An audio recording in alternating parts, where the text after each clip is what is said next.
Joint Revenue Board, the Tax Appeal Tribunal, and Office of the Tax Ombudsman. Observation and recommendation.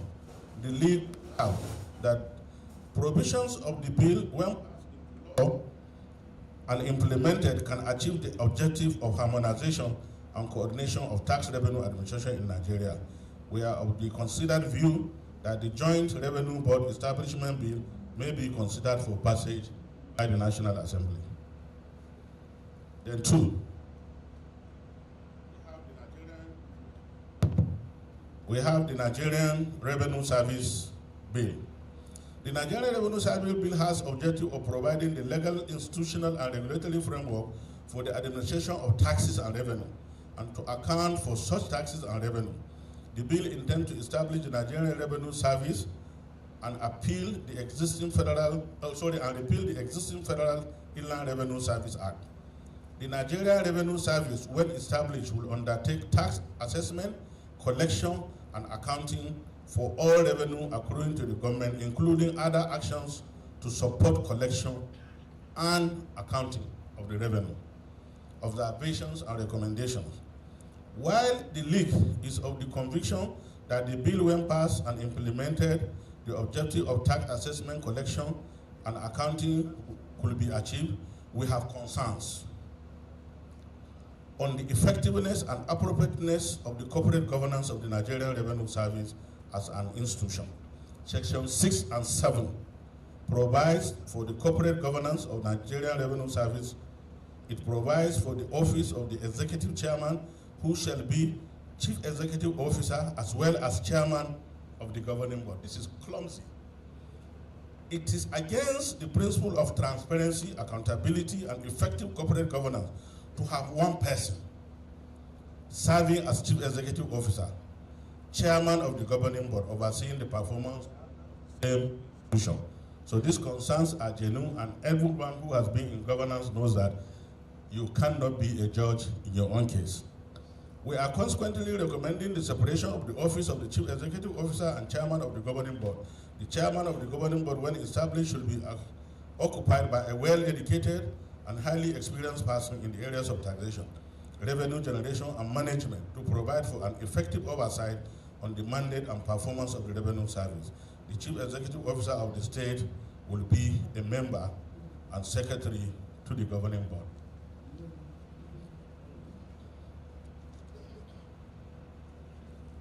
We are inching towards more controversies now.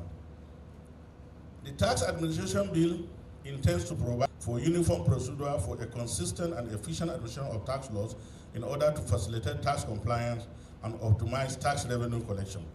The League makes observation on lack of clarity on Section 77 and express concern on the effectiveness and appropriateness of the corporate governance of the State Inland Revenue Service as provided for by Section 82, 84, and express concern on the effectiveness and appropriateness of the corporate governance 77 State Inland Revenue Service as provided for by Section 82, 84, and express concern on the effectiveness and appropriateness of the corporate governance 77 State Inland Revenue Service as provided for by Section 82, 84, and express concern on the effectiveness and appropriateness of the corporate governance 77 State Inland Revenue Service as provided for by Section 82, 84, and express concern on the effectiveness and appropriateness of the corporate governance 77 State Inland Revenue Service as provided for by Section 82, 84, and express concern on the effectiveness and appropriateness of the corporate governance 77 State Inland Revenue Service as provided for by Section 82, 84, and express concern on the effectiveness and appropriateness of the corporate governance 77 State Inland Revenue Service as provided for by Section 82, 84, and express concern on the effectiveness and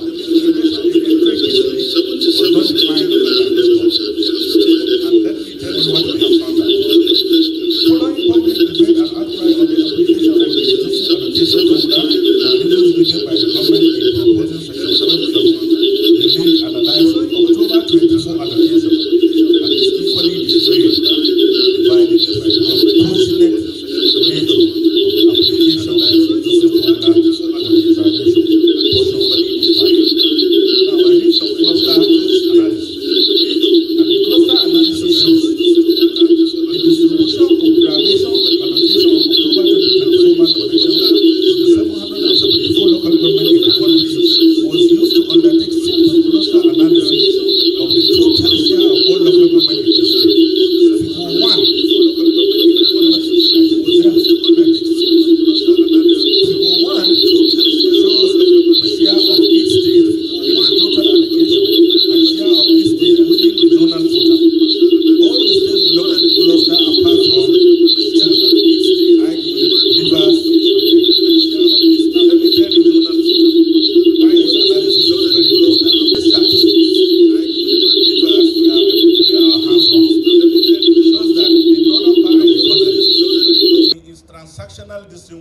part of the country in the transportation of food items was totaling about 16 trillion. 16 trillion. But because by government policy, you will not collect VAT on food items, it means in other part of the country, you cannot give VAT percentage of the 16 trillion that it has transported to Lagos, Port Harcourt, and other places. But the same people will now process it and then sell it and collect tax and rivers and Lagos and say because it was done there and the VAT is paid there, then our VAT is ours. So share it in such a manner that we get more and they get less. And this is said to conform with the necessary implementation of Section 16 of the Constitution of the Federal Republic of Nigeria. The answer I will leave it to you. And maybe my brother and friend,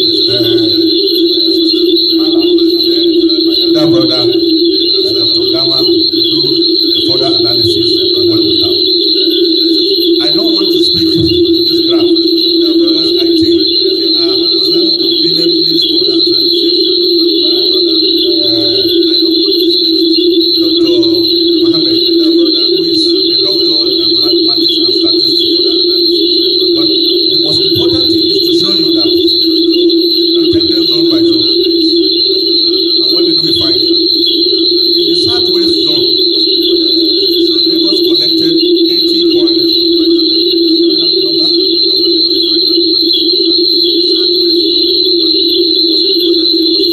I continue the reading so that we get it properly.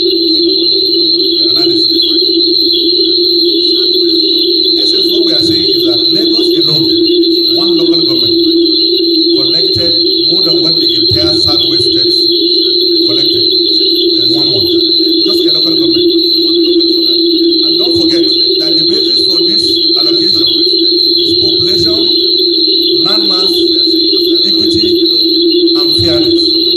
Now the query is, can we validly say that the landmass of Lagos is by far greater than the landmass of the total 5 southwest states put together? I think the answer is the next question to ask is whether the population of Lagos can be said to be more than the entire population of the other 5 southern states put together. And you know that is not correct. So that means something is happening somewhere which we don't know, and I think which we have been given opportunity to know now, and we should be able to do something about it as citizens who are interested in a very prosperous, equitable, egalitarian Nigeria that we all around.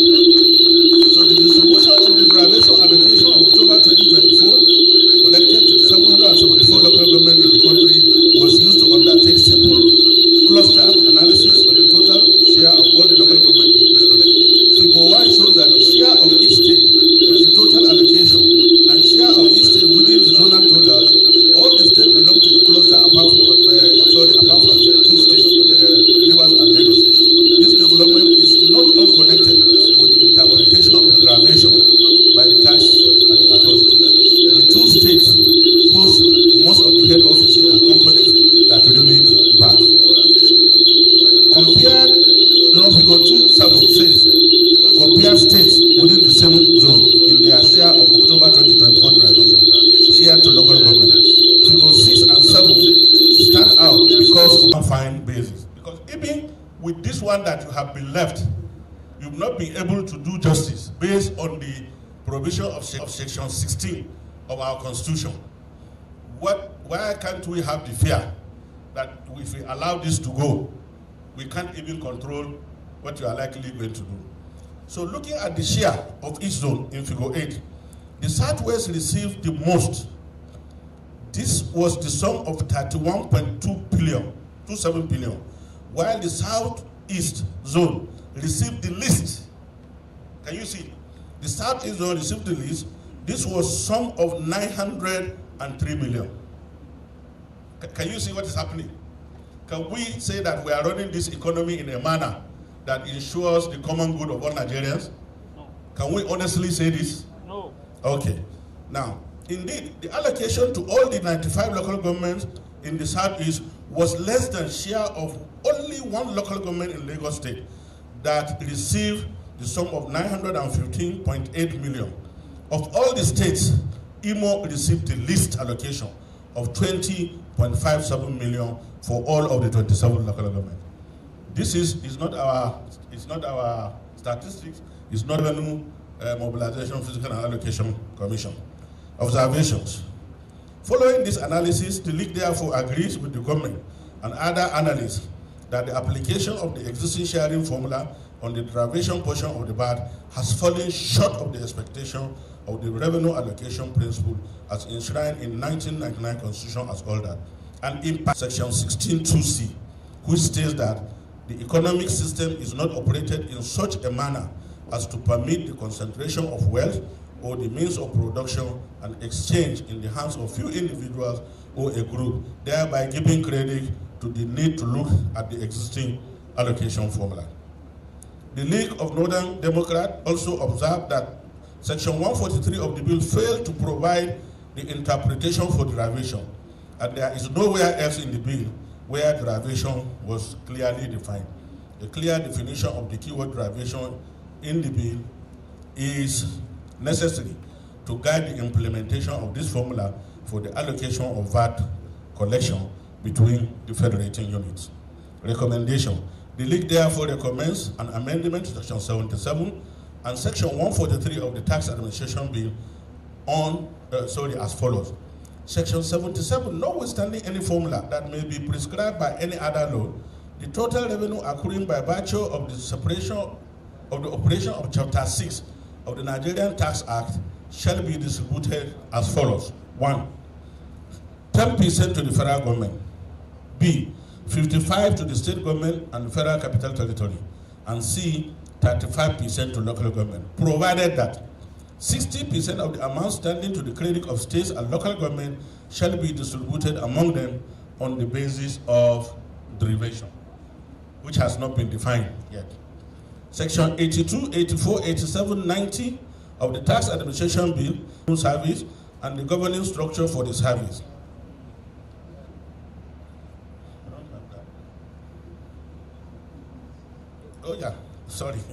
Section 143, we said, inside derivation as far as VAT is concerned, refers to the allocation of VAT revenue collected to the point of consumption, which bore the burden of paying the VAT.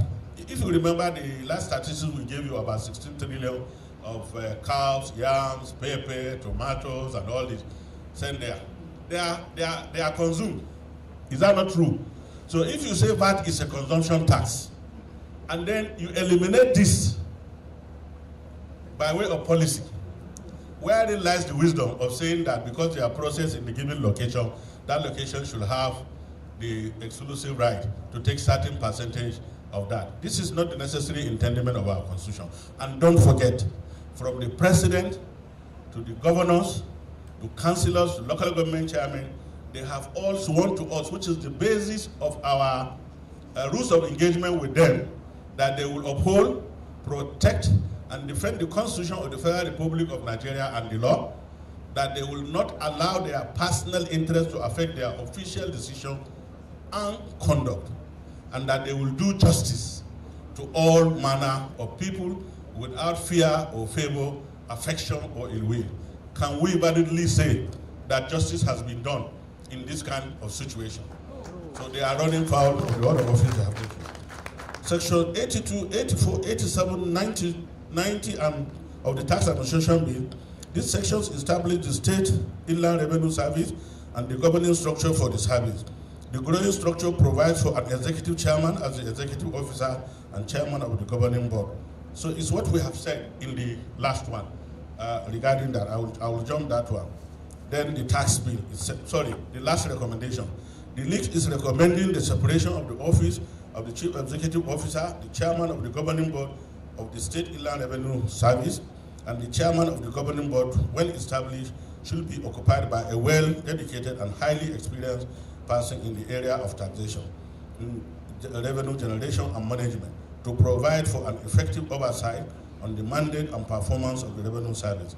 The Chief Executive Officer of the service will be a member and secretary to the governing board. Board offices should require no confirmation by the State House of Assembly.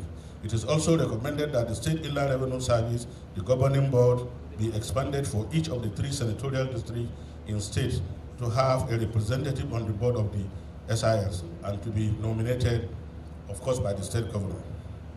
Now, the Nigeria tax bill. The objective of the Nigerian tax bill is to provide for the united fiscal legislation governing taxation in Nigeria applicable to any person required to comply with the provision. The League of the Northern Democrats examined the bill and is making observation on 2 key provisions, Section 4, subsection 3 and 4, and then Section 59. These subsections provide recognizers were careful enough to make sure that we do not get involved in this controversy. And I'm sure Aminu will remember Section 45, subsection 1, Cap 85 of the Interpretation Act, Cap 89. And subsection 3 of that law says, and Jime is here, for the purpose of the application of the said imperial laws, it shall be applied as far as local circumstances permit. That's what that provision said. So if you have somebody who colonizes you, recognizing your complexities, your structure and everything, it is astonishing that somebody who is living in the same territory with you has not found it expedient to look at this peculiarity. Recommendation. The League is recommending that Section 4.3 and 4.4 be expunged from the Nigerian tax bill as it infringes on the rights to religious and certain cultural practices across the country with respect to inheritance. Section 59 provides for the sunset dates for third form. I think, if you permit me, I will allow Mohammed to make an analysis of this, because we share some little difference, but we are on the same page on this. And with your permission, Mr. Chairman, I will take a leap, and then because Ladan has not been kind enough to give us water to drink, and you know, talking for a long time, we'll certainly dry our mouth. So Mohammed will explain this, then I take over from there. Thank you very much, Mr. Chairman. Thank you so very much. In 5 days or thereabout, or in a little over a week, I want to believe on the 29th of this month, Senator Bala Ibn Nalla, along with, I know of Senator Bala Ibn Nalla, he will be installed, he will be turbaned is the correct word, as the Boran Yauri. So you are all invited. As you can see why he has to be given the title. You want to clap for him, I'll wait. He's a man that will not fail you any day. He is neither, he does not betray his intelligence, neither is he betrayed by his intelligence. I would like to invite our Secretary of the League of Northern Democrats, Honorable Emmanuel Jime. He's just spoken about you. I think it is only fair and honorable to ask you to introduce the next distinguished personality that will speak to the bill. Please put your hands together for Right Honorable Emmanuel Jime. Emmanuel Jime is a Tiv name. In case you are a Fulani man, you want to pronounce it well. Thank you so very much. Thank you. Sorry, I have a cold, so my voice is a bit cracked. But I hope my chairman and the very distinguished audience can hear me. Let me very respectfully, Mr. Chairman, adopt the protocol that has already been established. My job is simply to introduce the next speaker. A couple of observations though, Mr. Chairman, before I do that. So the first is, let me just speak very quickly to the dexterity, the complete understanding, the expertise that has been displayed by the chairman of this eminent group, and to request most respectfully that this audience to please give him another round of applause.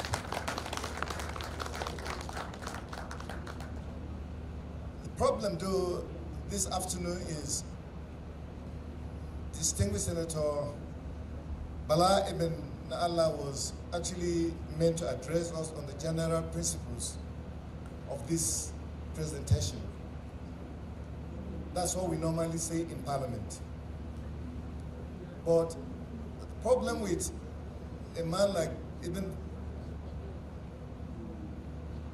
Bala Ibn Na'Allah is if you ask him to do you a presentation and you are to give him limitation of the area of coverage, if you're not careful, you are actually going to end up having the total exposure of the topic before the next speaker.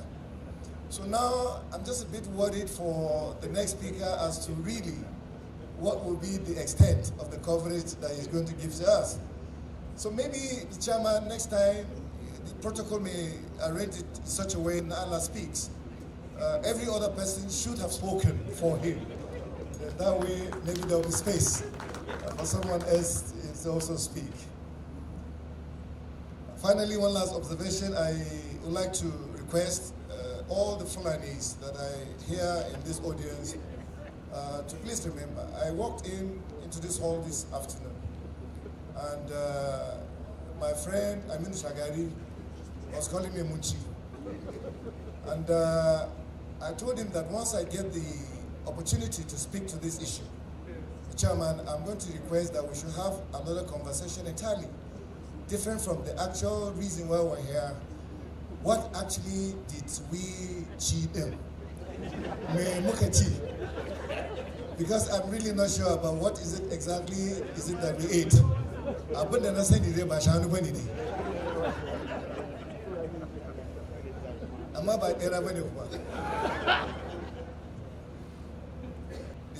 It's now my honor and indeed my privilege to invite the next speaker.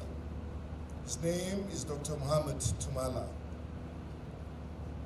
Dr. Muhammad is a PhD holder in maths and statistics.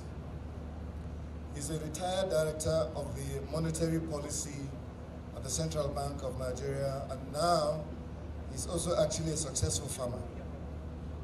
Tumala is a member of the League and is also secretary of this eminent committee.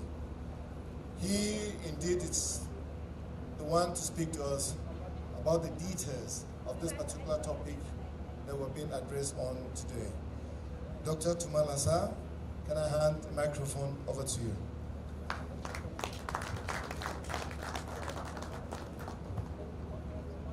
Thank you. Are you going to put up the slides, please?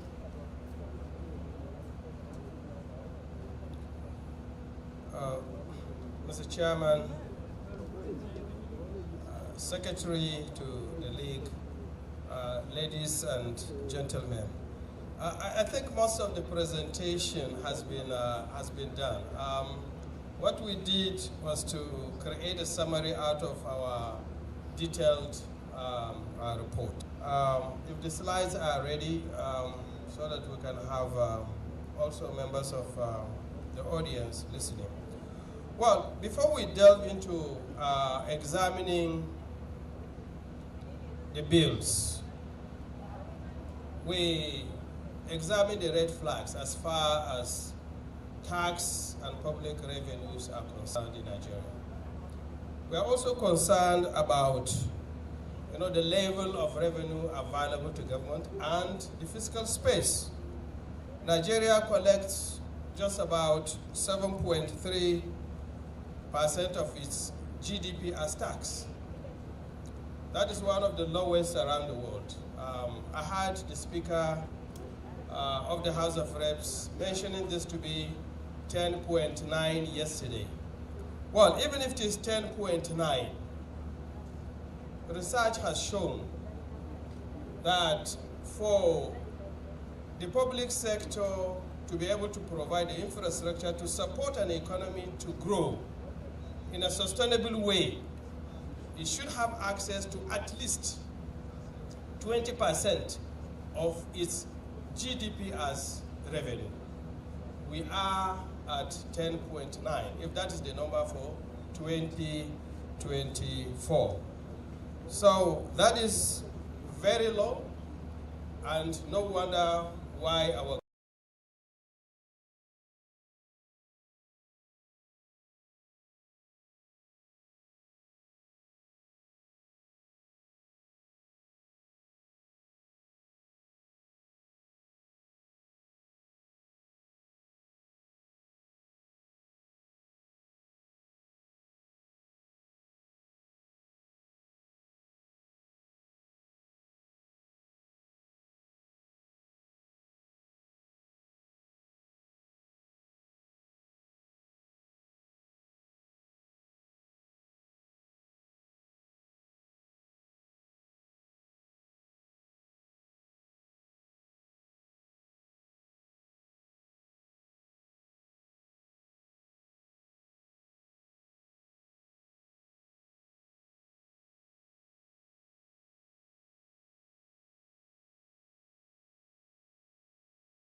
governance of the institutions that these bills will establish.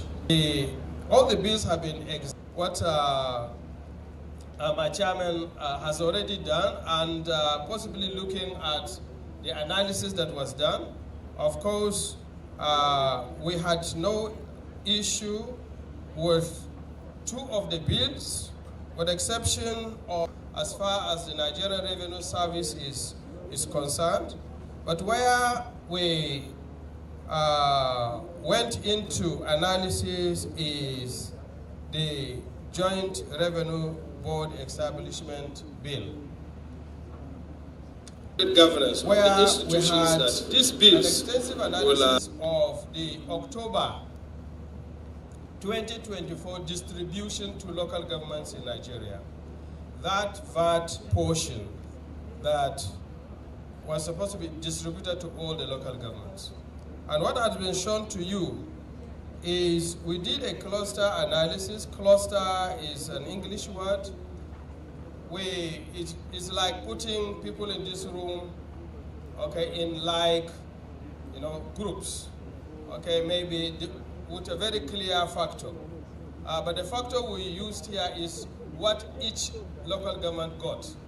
And of course, most of the states,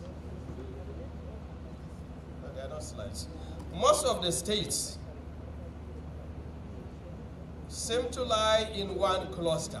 They are related. They are getting very low except two states, which is Lagos and Rivers State.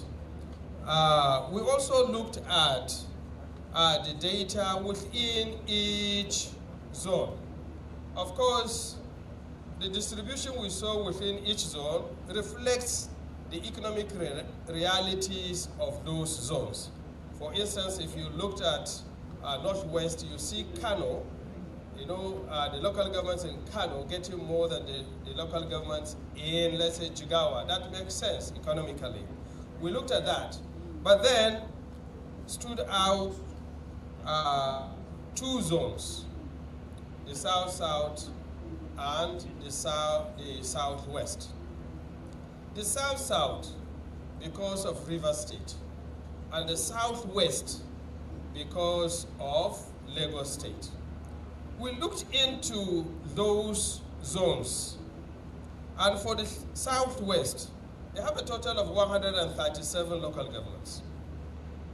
And we looked at the total amount that went to that zone. And we have been informed that the local governments in Lagos, 20 of them, took 88.2%. While the other local governments, 117 of them in the remaining 5 states in the Southwest, they shared the remaining 11.8%. Now, going to the South-South,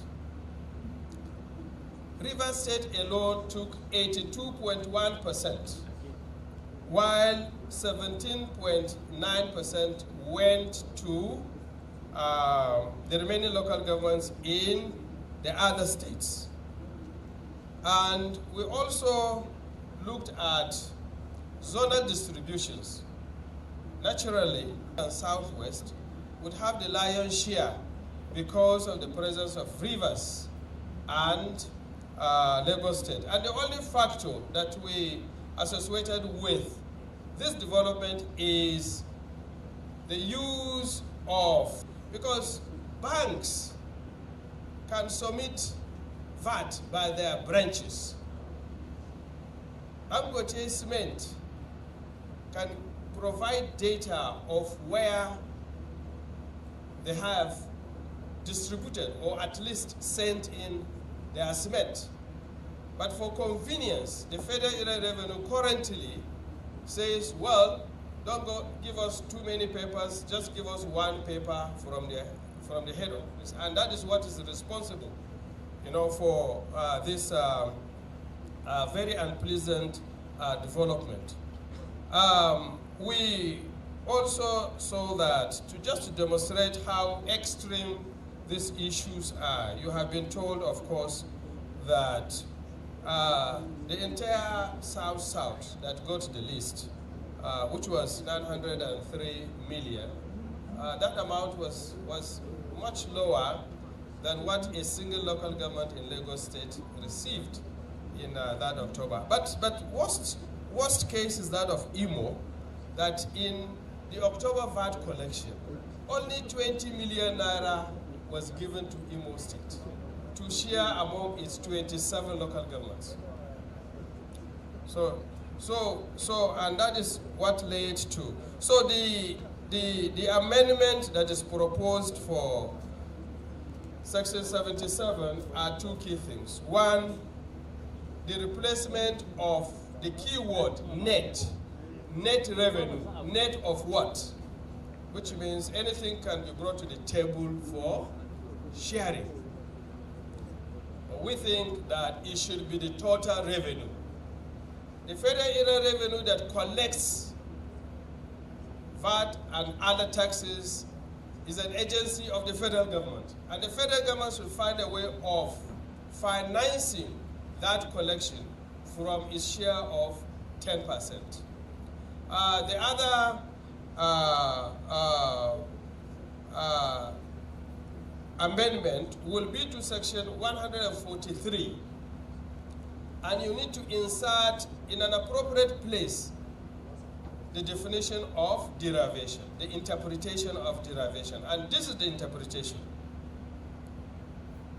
Derivation, as far as VAT is concerned, refers to the allocation of VAT revenue collected to the point of consumption. It can stop there, but we added that which actually bore the burden of paying the VAT. That is estate of a deceased person, and I'll continue from here, that these were mentioned as profits or gains chargeable to tax, which means inheritance can be taxed. The League observed that the Capital Transfer Tax Decree of 1979 had been promulgated on the issue of inheritance, but was subsequently repealed in 1994 on account that the law was in conflict with the teachings of the two major religions in Nigeria. Accordingly, Section 4, subsection 3 and 4 of the Nigerian Tax Bill is a reintroduction of the repealed Capital Tax Transfer Decree, which was seen to curtail the freedom of religion as guaranteed by the Constitution. My chairman stopped here, and I'll continue from Section 59. Section 59 is very key, and is very key particularly to our educational system and the economic system. Knowledge is very key for growth, and knowledge and education is very important.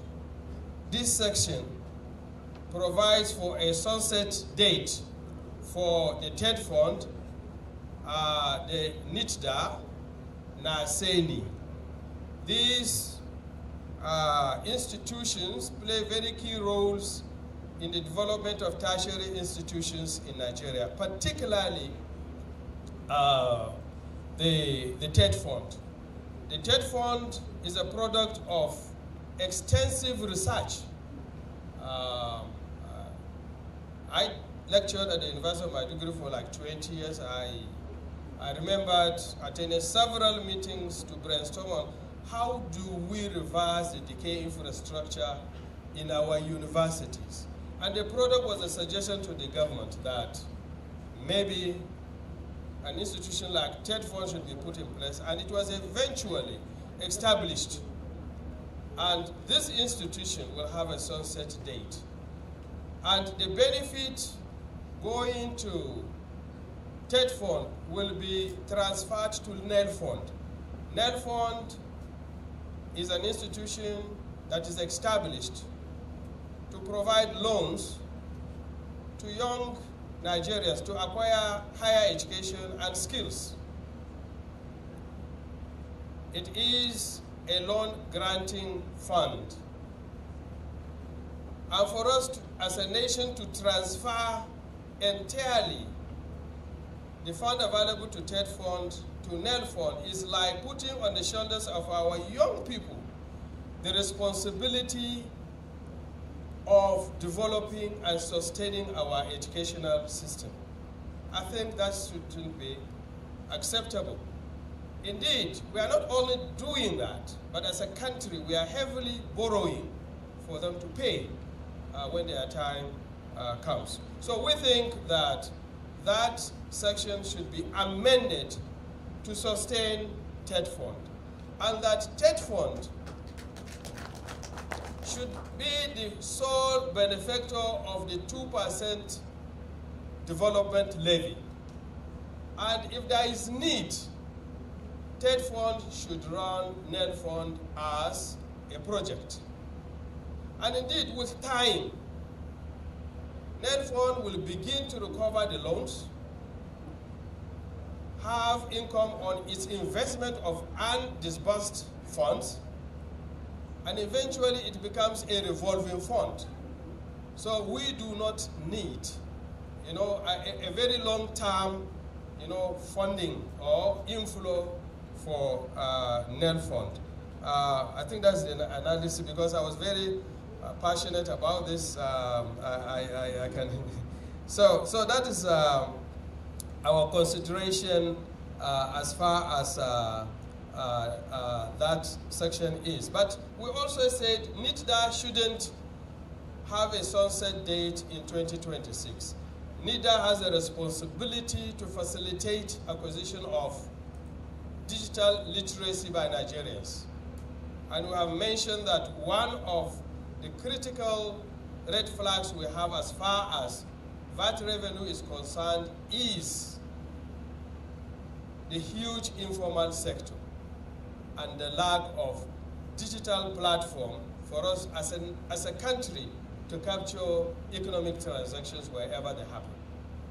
So that institution is very, very important. Even if it's going to have a sunset date, we think that this is the time we need that to be really become very active. There is a section 146 that speaks to VAT increases. The bills provided that every 5 years there's going to be an increase of 2.5% in VAT, starting with 2020. So by 2025, we will have an increase. By 2030, we will have an increase. And by 2035, we will have an increase. The first time VAT was introduced was in 1993. It wasn't reviewed until 27 years after. And there was a reason for that. An introduction in VAT, an increase in the rate of VAT automatically increases the cost of living, prices in the market. And so to check inflation, it was intentional to keep the review over a very long time. So we think that the staggering of 5 years is too short. That is one. Secondly, should we be increasing the VAT or legislating for increment of VAT today for 2035? Because we wouldn't know what the economic situation will be at that moment. And I think I'm going to stop here, because when Dr. Ngama comes to give the general remarks and so on, he will be able to also say so much to that. Thank you.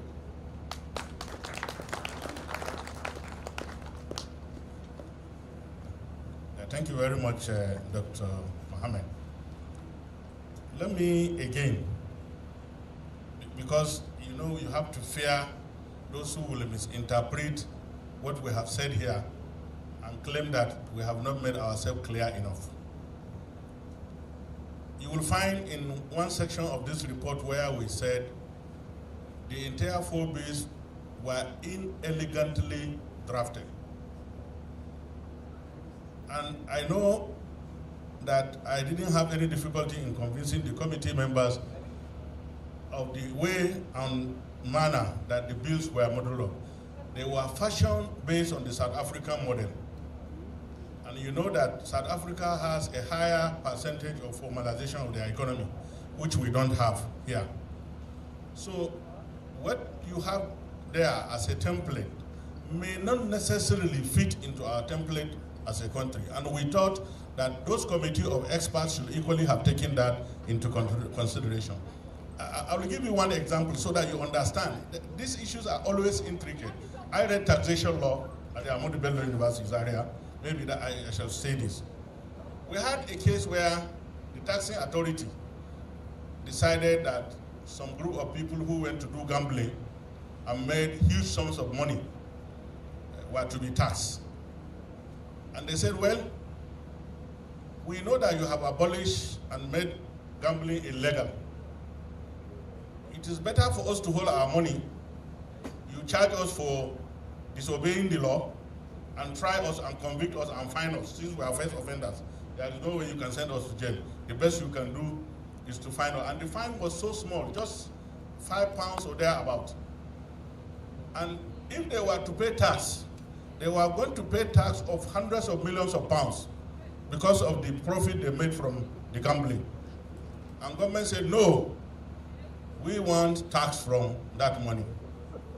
Of course, the argument continued until they went to court. I think that case is Inland Revenue Commissioners versus Chigori. And then, unfortunately for government, the gamblers decided that they will employ Lord Denning. Everybody knows who Lord Denning was in the area of law. And then that law says a tax should be on trade and commerce or income. Those were the words used. And then the question arose as to whether gambling is a trade for the purpose of paying tax. And then Lord Denning was forced to maybe chastise the judge by making some postulation. And if my memory has not failed me, he said, the word trade is one of those common English words that does not lay itself readily to any size definition, which all of us think we know, but we are hard pressed to define. If you go around this hall now for people to define trade, you will find 1,001 definition. And then he said, it's a monkey, a human being, or an animal in the form of a human being. It has eyes, it has ears, it has nose. What detail does it lack? Then he said, okay, take Naira to a gang of burglars. They get money. They use the money to buy implements. They use the implement to burgle. They sell what they burgle and they make profit. Can government say they want to tax that after alleging its turpitude? And then he said, it's not possible. And then the argument may be, you will say that it's not trade because it is illegal. He said, but we equally have illegal trading. So you continue on and on. So when we saw the bill, more especially the Nigerian tax bill, even in the exemption clause and allowable deductions, what they did was to atomize things they believe should not be allowable deductions, forgetting that time-honored provision of taxation in all jurisdictions of the world has always been expenses wholly, exclusively, necessarily, and reasonably so incurred in the pursuance of the business are only allowable deductions. So if you look at this, it's like they have even taken back what they have given with the right hand using the left hand. So Dr. Ngama will tell you the concluding part of all the arguments we have had about the pungent points and critical issues that government must look at in order for us to advance our cause of our desire to have a robust tax administration that will meet the necessary requirement of our time at this critical time of the development of our democracy. So with due respect, Dr. Ngama, you can have the microphone. Thank you.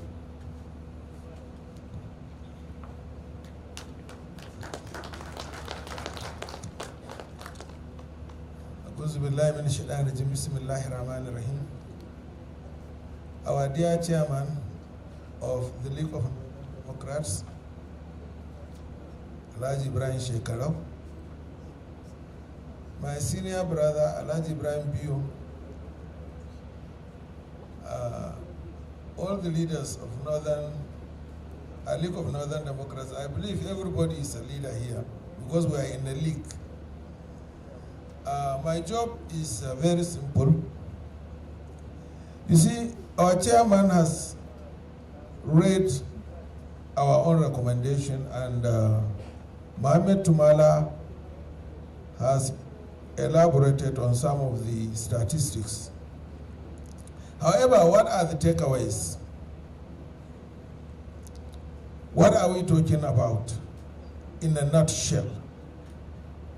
All in all, I think we have only 7 issues that we think government should look into, or the National Assembly should look into, and if they accept our recommendation, effect amendments to those provisions before passing them into law. There are also some issues raised by the committee and other people who I say contributors. I don't want to have those who are opponents and those who are supporting the bill, but everybody is contributing. And we need to make clear our stand so that we are not misrepresented. Then there are issues that are general, whatever law, you should avoid them. And then the whole purpose to reform, why are we reforming? Can we achieve all the objectives of the reform by just changing tax laws? Is this the only reform we have taken? And if we are to improve tax revenue, actually what will be the number one reform? It won't be changing the tax law. So let me start with all those 7 areas we have made observations and on which we want to be understood. We have press people here. You are saying what you are reading, but they are writing what they are writing based on what they understand you have said. So we have to re-say it so that we are understood properly. The number one area of contention is the issue of VAT. But even in this gathering, I think we need to educate ourselves. Because if somebody say VAT is a consumption tax, VAT is a consumption tax, if we leave this hall without understanding why is VAT a consumption tax, you are consuming a bag of Dangote cement in Monguno village, but the VAT is paid in Lagos. So how does it relate to you? And they said you are actually the person who paid the VAT. You see, there's one thing we call input VAT and output VAT. For those who read the law, they will see it. About 3 or 4 pages dedicated to some confusing explanation as to input VAT and output VAT. And I think I have to explain it in a very, very simple manner with a very simple example. And then I will complicate it later based on practice on ground. If you buy, let's say, a bag of cement, you are a wholesaler, from Abazana, you loaded all the bags of cement onto your trailer or 10 trailers, no matter how many trailers are there, and each bag is 100 naira. You know, you will pay VAT. And let's assume, just for the case of example, the VAT is 10%. So each bag of cement will cost you 110. And then when going to your own warehouse in Kano, some small distributors, traders will come and buy from you.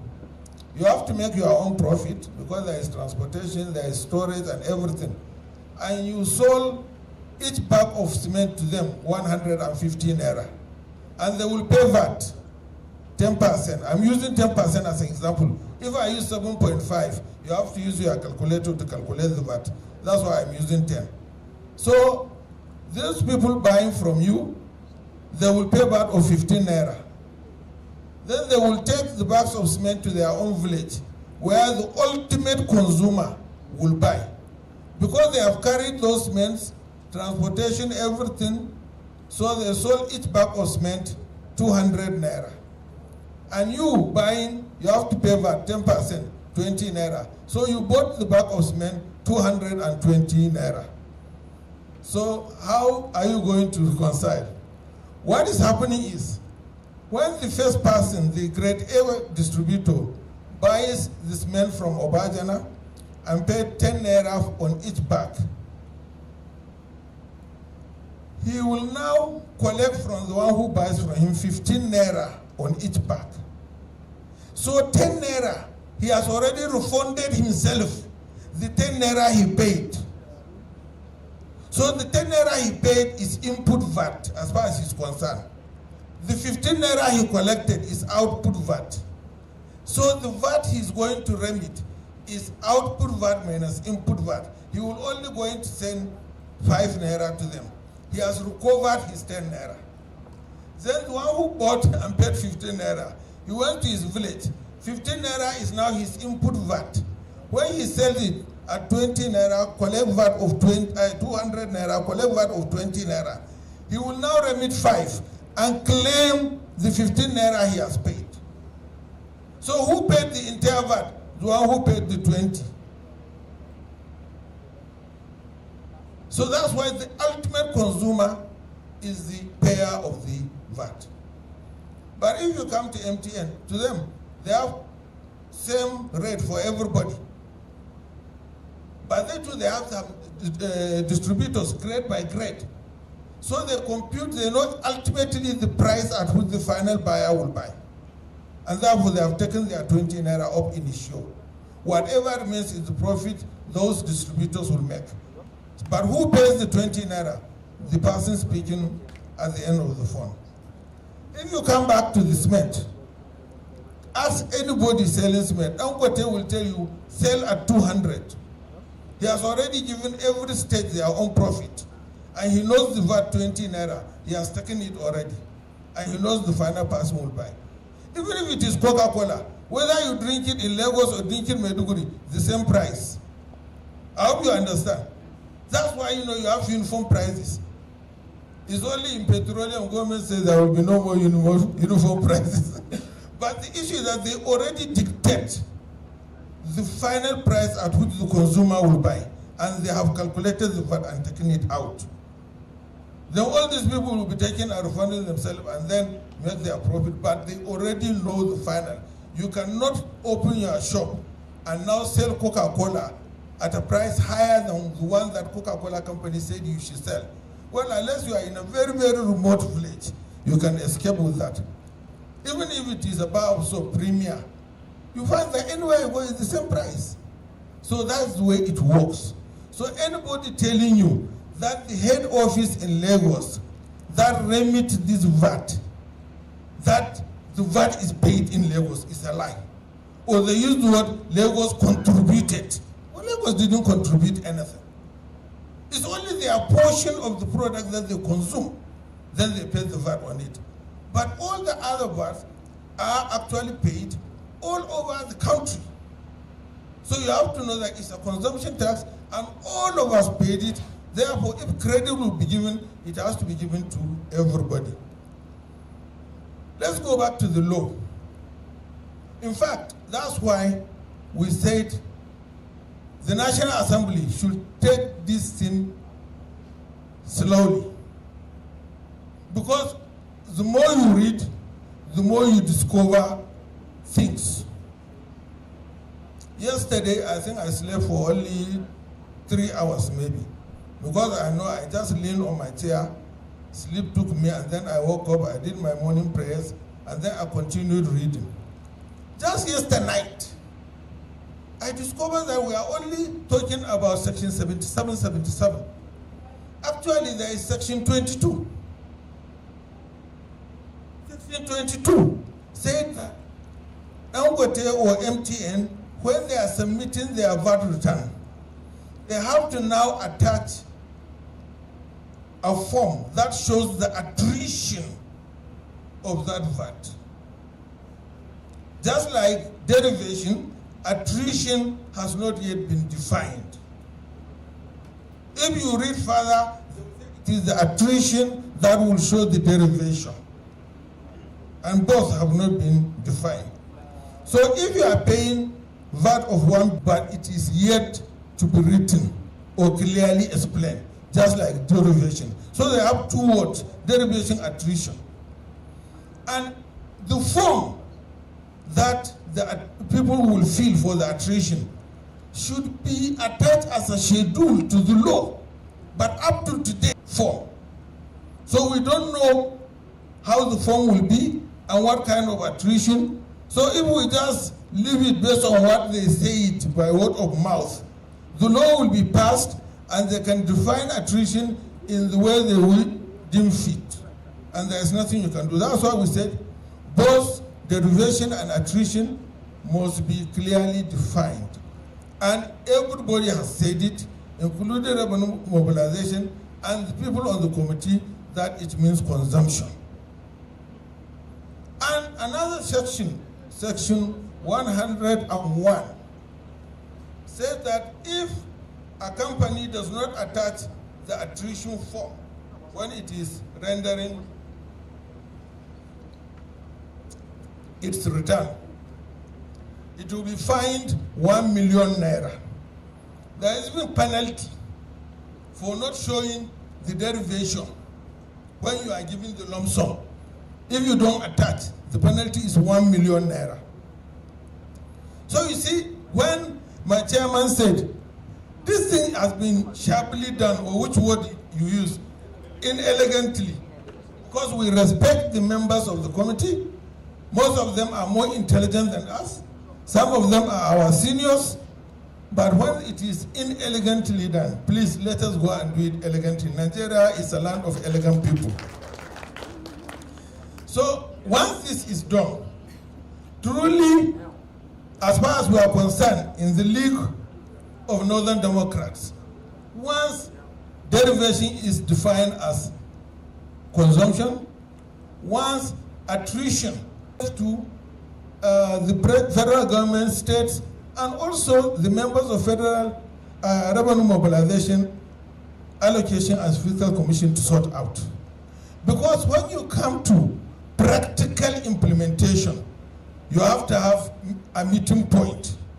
Because this is not something like clinical administration, which you have to be 100% exact. You have to negotiate how to implement it politically. So what we are saying is that even if we say do it in done, if the index for Lagos is I'm just saying, is 0.48, and that index is used to apply to every local government in Lagos, even though we know the entire VAT is collected in Ikoyi and maybe Apapa. One local government there which has nothing also gets the 0.48. So if you have, let's say, the index for Imo, which gets the lowest, is 0.01, then that's 0.01 right now is used for all the local government. So you see, it is just, there are approximations. So this has to be done neatly, and it's a big job. And then by the wayside, if we have already said this is the rate for VAT, whatever, why should we go to the extent of saying this is how it will be distributed? Must that be inside the law? It doesn't have to be inside the law. We can expunge it.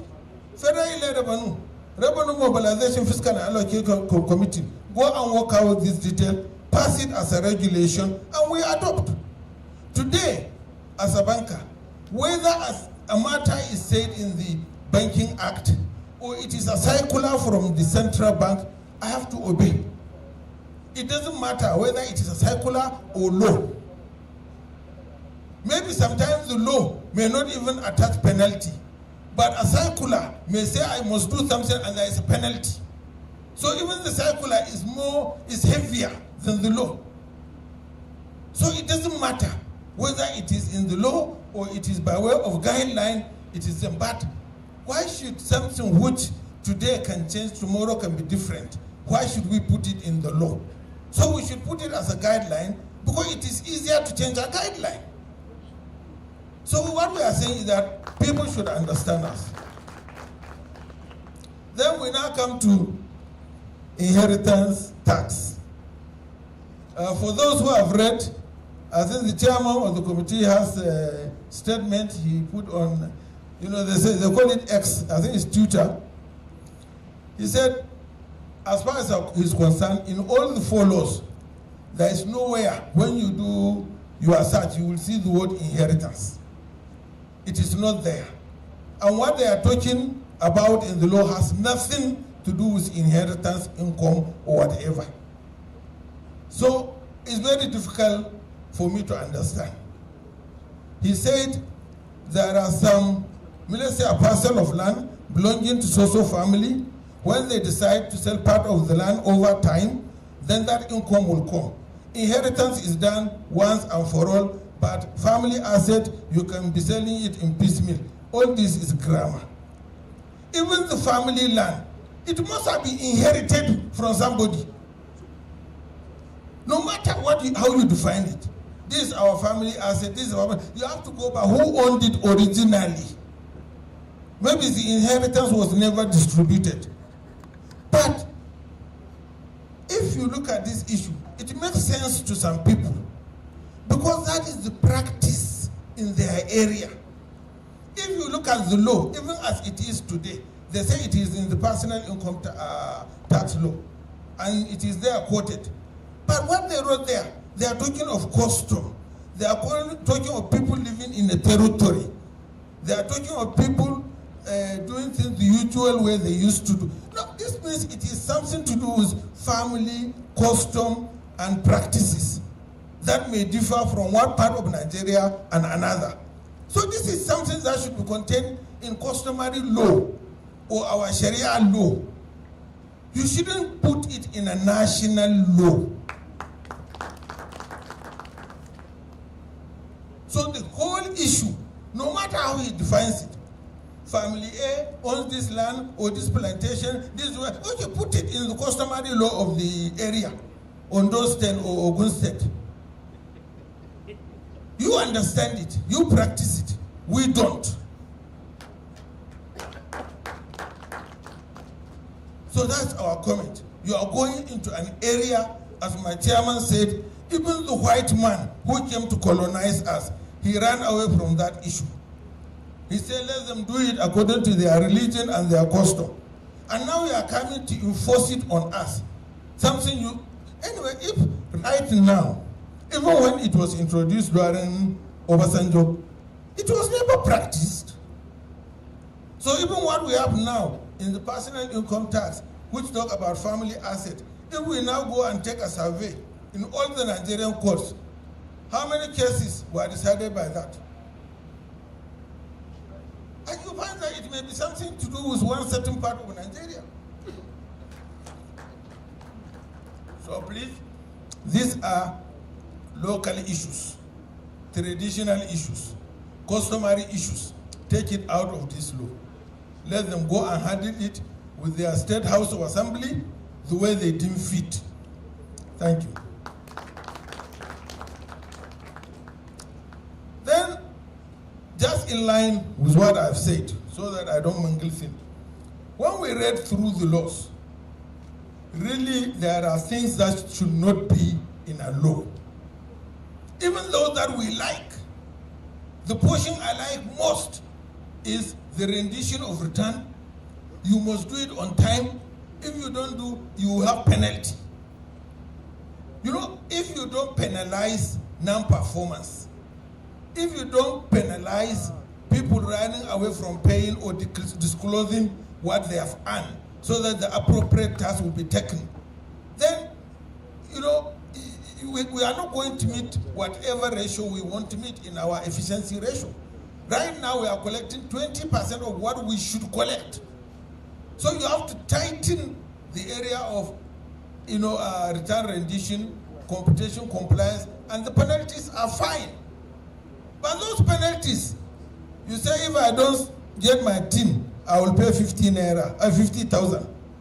And then subsequent months, 20,000 naira. If I don't render return, maybe 100 naira. All the figures are there.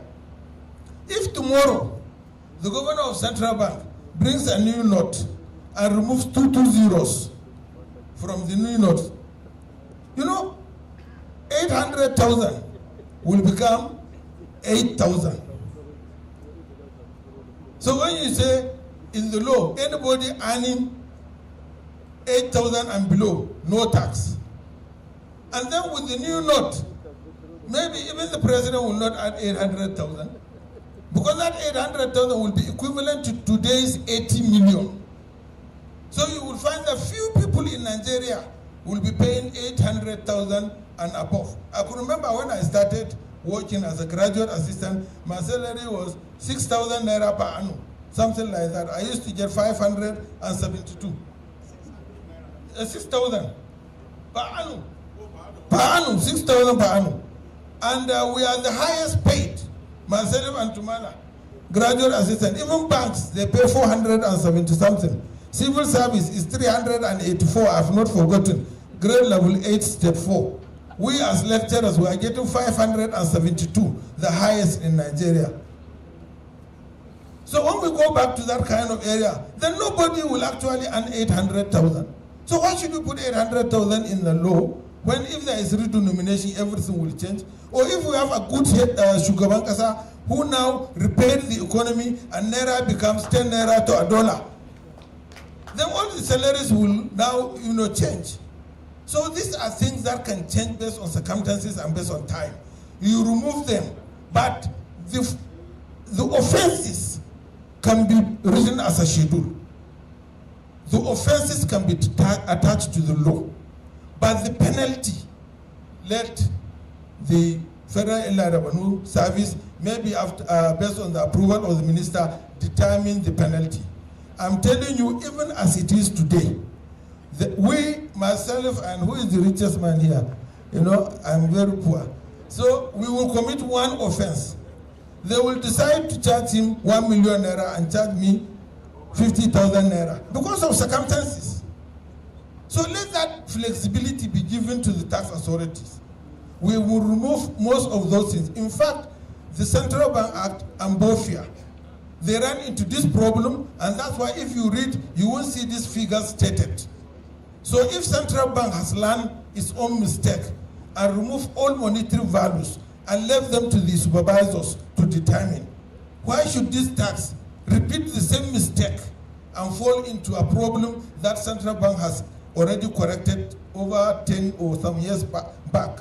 So this area should be removed from the law and be made something like a guideline regulation from time to time. So we have many laws. I don't want to bore you with a lot of examples that they shouldn't be in a law, they should be guideline. That gives the authorities flexibility and also the ability to apply it as the case permits. So then the issue of income tax. Really, if you read what they wrote for the upstream petroleum companies, what they have for the midstream, and what they have for the mining, in fact, if they can even make it tougher, more stringent, I will welcome it. And then it should take immediate effect. Because all these big companies, really, the first time I started writing credit, actually it was already been credit, but advance payment guarantee to construction companies in Nigeria. I was in Abuja, regional manager of Diamond Bank. Wallahi tallahi. All the construction companies in Nigeria, their profit for every year is around 40 million naira. They cook the books. All the billions of contracts you see, at the end of the day, net profit before tax, around 40 million naira. I cannot understand. They cook the books in collaboration with the tax officials. So if you look at all the big, even this VAT collection and the rest, you know, as I told you, there is input VAT, output VAT, you keep this one. If it will be audited properly, you find that there is, maybe we are getting just half of what we should get. Or even less. There is one big lawyer, I will not mention his name, because he's a lawyer, he's an unknown lawyer in Nigeria. He's an authority. He says there are some companies that pay 10% of what they should pay as tax. So strengthening compliance, ensuring compliance, we will always support it. However, when it comes to my sister, who is marrying a farmer in a remote village that has not seen tarred road, there is no tap water, there is no electricity, they don't have address. Even in our big cities, we don't have address. And she must have tax ID. She must render returns, whether her income is up to the minimum or not. You have to fill the tax reform returns. And let the tax official calculate and say, oh, your income is only 500,000 naira this year. You should not pay tax. He will write it, and then you have a paper saying that you shouldn't pay tax. You shouldn't sit down. Because this law said everybody has to fill it, and everybody must have the tax ID. And then from privileged knowledge from a member of the committee, because I raised certain issues we went through when I was a minister. He said, Yerima, you see that NIN number? That NIN number will now or very soon become your tax ID. It will become your BVN. It will become your everything. Because there was a time under the vice president, NIN is fighting, Population Commission is fighting, banks have their number, tax. They said, why can't we have one single number? But now it has been resolved. So when they say your tax ID, it is going to be the NIN. And then it will be your BVN. And then it said that for every 3 months, that 25 million naira came into your account. Continue to go, they will write report and send to the tax authority. Awole Anwar received 27 million naira last month. And if it is a company, if in the period of 3 months you receive 100 million, without your knowledge, that information will be given. Then that big lawyer told me that, lawyers receive money belonging to other people. So the money has to come through their accounts. So when he rendered his own return, they said, look, your statement of account, so million came in, so million. He said, the money is not my own. No? You have to go and explain.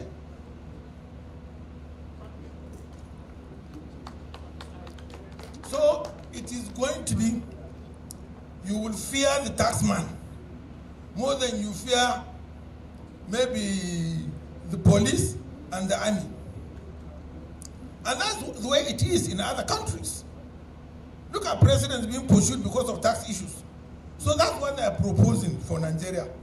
We in the league, we believe it is a good thing. However, please implement for the big companies immediately. You can even take it in retrospect. Refer 10 years back, we don't care. But for the small person with a chemist in the local government headquarters, or a village which is not even local government headquarters, wallahi, the guy told me that even beggars, they must have tax ID and they have to make tax return. A beggar. And if you don't render, there is penalty. And the penalty is even going to be higher than your tax. Or maybe you are even tax exempt. But you have to pay the penalty. So as far as the small individuals and the SMEs are concerned, please let them delay implementation, so that people get properly educated. Because if you look at it, those big companies, at the end of the day, they will contribute 93% or 94% of all the tax collectible. While those of us in the lower end of the ladder, we will just contribute 7%. So why do you come and become so strange, antagonize the 7%? Concentrate on only paying 20% of what they should pay. So without this law, even without this review, this reform, if we can be extra efficient to improve our C ratio to 60%, we are going to collect